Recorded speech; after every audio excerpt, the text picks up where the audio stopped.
اعوذ باللہ من الشیطان اللعین الرجیم بسم اللہ الرحمن الرحیم۔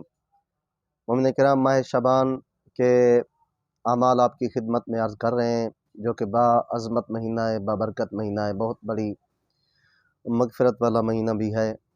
تو اس میں 21 ماہ شعبان کی رات کے اعمال آپ کی خدمت میں عرض کر رہے ہیں کہ 8 رکعت نماز پڑھنی ہے، جس کو 2 رکعت کر کے پڑھنا ہے۔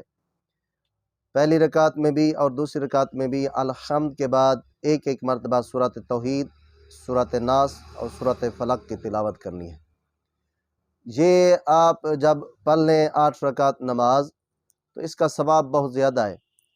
معصومین فرماتے ہیں جو بندہ یہ نماز پڑھ لے، خالق کائنات اس بندے مومن کو آسمان کے ستاروں کے برابر نیکیاں بھی عطا فرماتا ہے، اور آسمان کے ستاروں کے برابر اس کے درجات بھی بلند فرماتا ہے، اور آسمان کے ستاروں کے برابر تعداد کے برابر خالق کائنات اس بندے مومن کے خطاؤں کو بھی معاف فرماتا ہے۔